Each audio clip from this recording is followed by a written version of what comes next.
আমি যখন নটরডেম কলেজে ছিলাম তখন আমাদের এক ইংরেজি টিচার একটা কথা বলছিল, বাংলাদেশের কারিকুলামে ইংরেজিতে এ প্লাস মিস করাটাই স্বাভাবিক, এ প্লাস পাওয়াটাই বরঞ্চ অস্বাভাবিক। স্যার এই কথাটা কেন বলছে জানো? কারণ প্যারাগ্রাফে তুমি তো পরীক্ষা দিবা 10-এ, স্যাররা মাইন্ডসেট নিয়েই রাখে তোমাকে 7-এর বেশি দিবে না। সো এরকম প্যারাগ্রাফে 7-এর বেশি দিবে না, কম্পোজিশনে 8-এর বেশি দিবে না, তোমার ডায়লগে 8-এর বেশি দিবে না।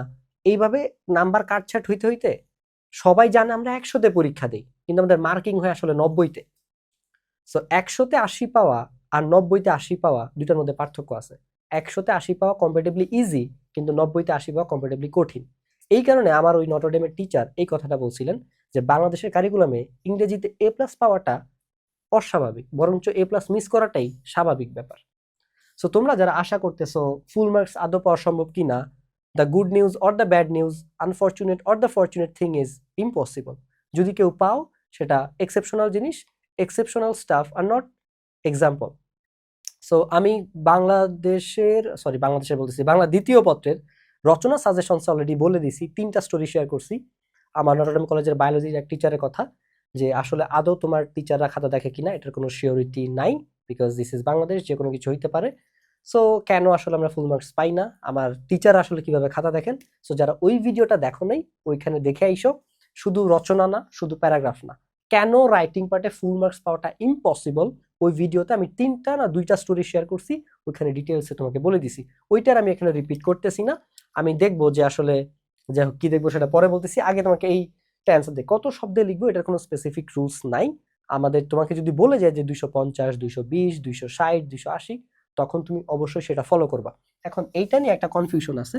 ধরো তোমাকে যদি বলেই দেয় যে 250 ওয়ার্ডস, প্রশ্নে যদি বলেই দেয়, তাহলে অবশ্যই অবশ্যই তোমাকে 240 থেকে 260-এর মধ্যে লেখা শেষ করতে হবে, ঠিক আছে? আদারওয়াইজ অতিরিক্ত কম বেশি হলে টিচার এগুলো বুঝতে পারে। কেমনে বুঝতে পারে?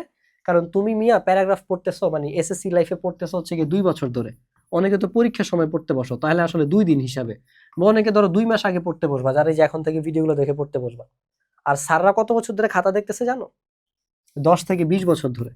তো স্যাররা মোটামুটি জানে যে কতটুকু লিখলে এই 250 ওয়ার্ড হয়, হাতের লেখা কিরকম হইলে, কোন টাইপের হাতের লেখা, কোন সাইজের হাতের লেখা, কত পেজ লিখলে 250 ওয়ার্ডসের কাছাকাছি হয়, স্যাররা এগুলো জানে।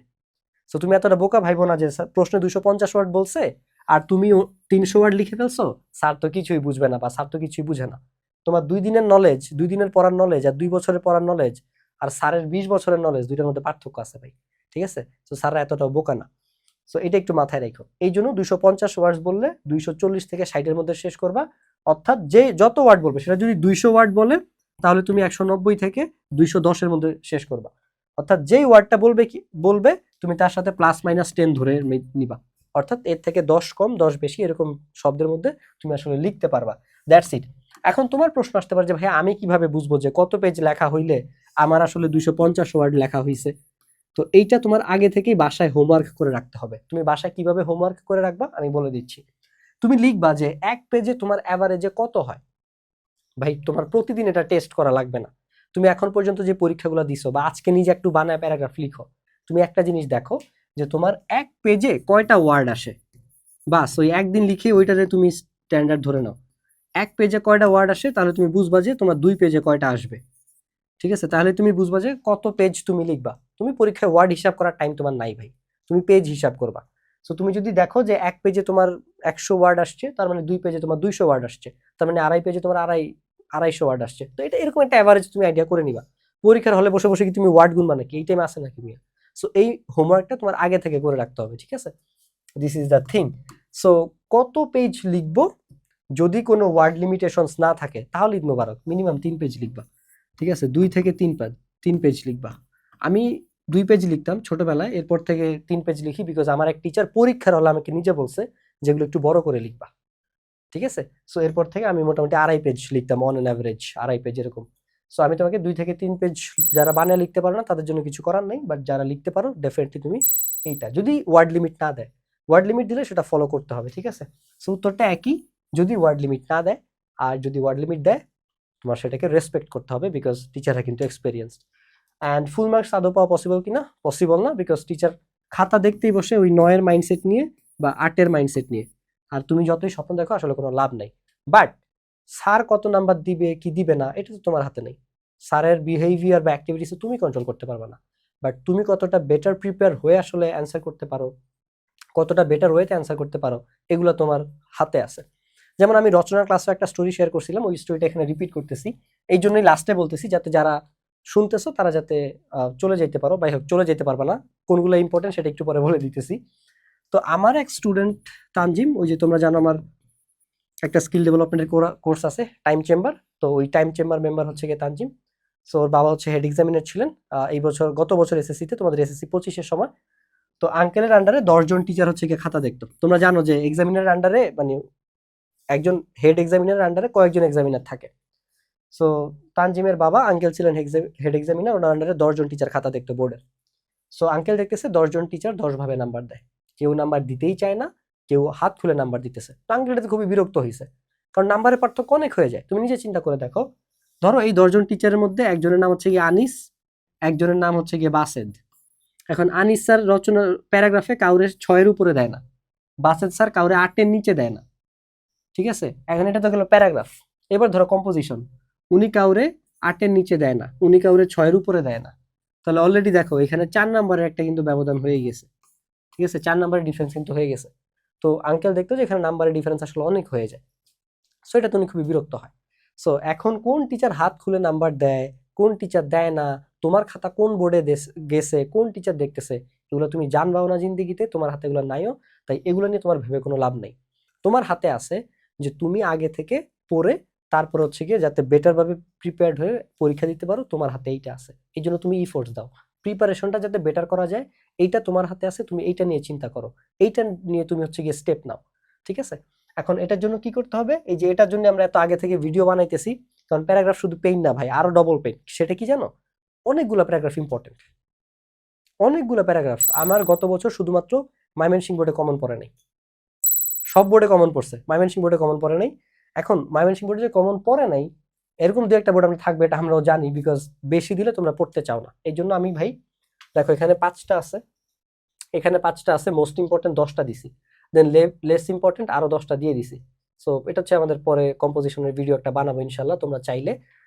সো লেস ইম্পর্টেন্ট, ওইখানে মনে হয় ডেঙ্গু ফিভার আসছিল বা এই টাইপের কিছু একটা আসছিল। সো ময়মনসিংহ বোর্ড ছাড়া মোটামুটি সব বোর্ডেই কমন পড়ছিল। সো এইটাই হচ্ছে কি তোমার পেইনের জায়গাটা। দেখো এতগুলা সব বোর্ডেই কমন পড়ছে, আমি 10টা মোস্ট ইম্পর্টেন্ট এবং 10টা মোস্ট ইম্পর্টেন্ট থেকে কমন পড়ছে, বাট আল্লাহর রহমতে ময়মনসিংহ বোর্ড হচ্ছে গিয়ে কমন পড়ে নাই। So this is the thing. So এই জন্য ভাই যতগুলো আছে চেষ্টা করবা সবগুলা পড়ার, স্পেশালি মোস্ট ইম্পর্টেন্ট গুলো ভালো মতো পড়ার জন্য, কারণ এখান থেকে আমি স্টার মিস্টার দিতে পারবো না। কেন পারবো না জানো? সবগুলোই কোনো না কোনো সময় বোর্ডে আসছে, সবগুলোই কোনো না কোনো সময় কোনো না কোনো বোর্ডে আসছে, আর এগুলো তো রিপিট হয়। ধরো গত বছর যেটা চিটাং বোর্ডে আসছে সেটা পরের বছর ময়মনসিংহ বোর্ডে আসে, গত বছর যেটা সিলেট বোর্ডে আসছে সেটা ঢাকা বোর্ডে আসে, এরকম। সো এইখানে আর স্টার আলাদা ইম্পর্টেন্টের মধ্যে মোস্ট ইম্পর্টেন্ট ওরকম সুযোগ নাই, এই জন্যই এটা পেইন যে অনেকগুলা পড়া লাগে। আর এইখানে তোমাদেরকে আমি দায় না দিয়ে আসলে মানে পারতেছি না। 6 থেকে একই টপিকের প্যারাগ্রাফ পড়তেছো, পার্থক্য কি? জাস্ট 2-3 লাইন করে বাড়ে, স্ট্রাকচার তো সেমই। সেই আমরা ক্লাস 6-এ ধরো যে স্কুল লাইব্রেরি পড়তেছি, সেম প্যারা, খালি দেখতাম 6 থেকে 7 উঠলে 2 লাইন বাড়ছে, 7 থেকে 8 উঠলে 2 লাইন বাড়ছে, বাকি সব লেখা হুবহু সেম থাকতো। প্রত্যেকটা রাইটারের বই তো, ওনারা কি আবার প্রতি বছর তোমার জন্য নতুন করে করে রচনা লিখতো নাকি? সো তোমাদের কাজ হচ্ছে তোমরা বই পড়বা, প্লাস এখন চ্যাট জিপিটি গুগল আছে, এগুলো থেকে ইনফরমেশন নিবা, নিজেরা প্যারাগ্রাফের একটা নোট বানাবা, অথবা হচ্ছে চাইলে ওয়ার্ডেও কপি করে রাখতে পারো, দেন নোট বানাইতে পারো। দেন এগুলো হচ্ছে গিয়ে এই বইয়ের যতটুকু মনে থাকে, প্লাস তোমরা হচ্ছে গিয়ে যতটুকু নিজের ক্রিয়েটিভিটি দিয়ে লিখতে পারো, যারা বানায় লিখতে পারো, ঠিক আছে? তো তোমরা হচ্ছে গিয়ে এইভাবে লিখবা। এখন এখানে এক প্রকারের পোলাপাইন আসবে যে ভাইয়া বানায় লিখতে পারি না, এটা একটা আলাদা সেপারেট ভিডিও ডিজার্ভ করে। সেখানে তোমরা নিজেরাই পচানি খাবা যে কেন পারো না, আবার এডুকেশন সিস্টেমের হচ্ছে ক্রিটিসাইজ করতে হবে।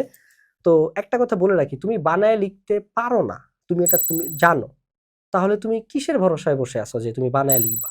তুমি যদি জানোই যে তুমি বানায় লিখতে পারো না, তাহলে তোমার কাছে অনলি অপশন হচ্ছে ভাই মুখস্থ করো। তুমি মুখস্থ করো, সিম্পল। তুমি খালি কমেন্টে কমেন্টে বললেই কি হবে যে ভাই বানায় লিখতে পারি না, বানায় লিখতে পারি না, বানান ভুল হয়, এটা আমাকে কমেন্টে বলে তো তোমার প্রবলেম সলভ হয়ে যাবে। তুমি যদি বানায় লিখতে না পারো তাহলে তুমি মুখস্থ করো। যারা বানায় লিখে ওরা একসময় মুখস্থ লিখতো, ওরা আসমান থেকে আইসা হচ্ছে কি বানায় লেখা শিখে নাই।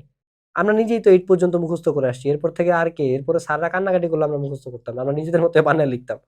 কারণ টপিক তো সেম, একই জিনিস আর কয় বছর মুখস্থ করবো, একই জিনিস তো আর বারবার মুখস্থ করার প্রয়োজন হয় না। 6 থেকে 8 পর্যন্ত 3 বছর মুখস্থ করছি, এরপর এমনিতেই মাথায় ছিল, জাস্ট একবার রিডিং পড়ে যেতাম পরীক্ষার আগে, এরপর ওই বইয়ের গুলো আর নিজের মতো করে বানায় বানায় হচ্ছে গিয়ে 2-3 পেজ লিখে দিয়ে আসতাম।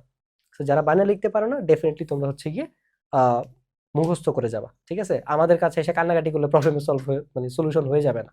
That's it. কারণ তোমার প্রবলেম আমি সলভ করতে পারবো না, আমি তোমাকে গাইড করতে পারবো, বাট অ্যাকশন তোমারই নিতে হবে। So this is the thing guys. যদিও এই টপিকটা নিয়ে আমি বলছি আলাদা একটা ভিডিও ডিজার্ভ করে, চাইলে কমেন্টে জানাইতে পারো। আর এসএসসি 26-এ যারা আসো, তোমরা হচ্ছে গিয়ে নিচে একটা হোয়াটসঅ্যাপ গ্রুপের লিঙ্ক দেওয়া আছে, সেই হোয়াটসঅ্যাপ গ্রুপে জয়েন হয়ে যাবা।